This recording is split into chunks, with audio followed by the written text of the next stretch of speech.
TV9 હું છું હાર્દિક મોદી। બપોરના 3 વાગી રહ્યા છે અને સમાચારોની શરૂઆત કરીશું જ્યાં રશેશ ગુજરાતીનો વધુ એક કૌભાંડ તેની વધુ એક કરતૂત સામે આવી છે અને ડ્રગ્સ કેસમાં આરોપીની ધરપકડ કરવામાં આવી છે।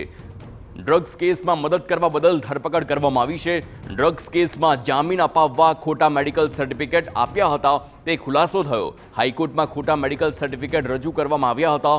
આદિલ નુરાની નામના આરોપીના જામીન કરાવવામાં તેને મદદ કરી હતી। બોગસ મેડિકલ સર્ટિફિકેટ રશેશ ગુજરાતીએ બનાવ્યા હોવાનો ખુલાસો થયો છે।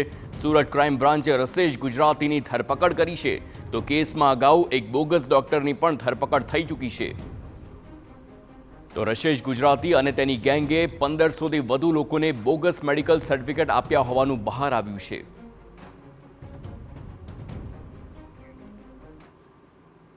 ગુજરાતની અંદર સૌથી મોટું બોગસ ડોક્ટરનું કૌભાંડ છે તે સુરતની અંદરથી ઝડપાયું હતું। અલગ અલગ વિસ્તારોની અંદર અને ખાસ કરીને શ્રમજીવી વિસ્તારોની અંદર જે ઝોલાછાપ ડોક્ટરોને મોટા ક્લિનિક શરૂ કરનાર જે છે રશેશ ગુજરાતીને સુરત ક્રાઇમ બ્રાન્ચ દ્વારા વધુ એક વખત ધરપકડ કરવામાં આવી છે।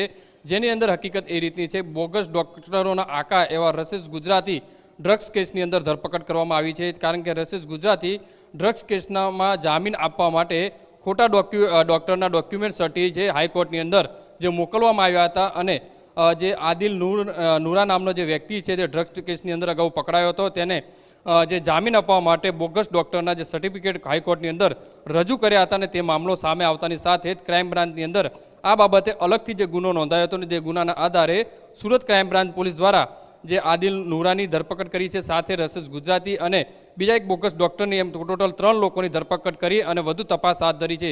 પણ મહત્વની વસ્તુ એ છે કે એક પછી એક તપાસની અંદર નવા ઘટસ્ફોટ થતા જણાઈ રહ્યા છે। કારણ કે રશેશ ગુજરાતીની જે હિંમતને દાદ દેવી જોઈએ, કારણ કે એક નહીં બે નહીં પણ 1000થી વધુ બોગસ ડોક્ટરોને પોતાના બનાવેલા જે સર્ટિફિકેટ આપી અને ક્લિનિકો શરૂ કરી દીધા હતા અને સાથે સાથે લોકોના જીવના જોખમે આ ક્લિનિકો ચાલી રહ્યા હતા।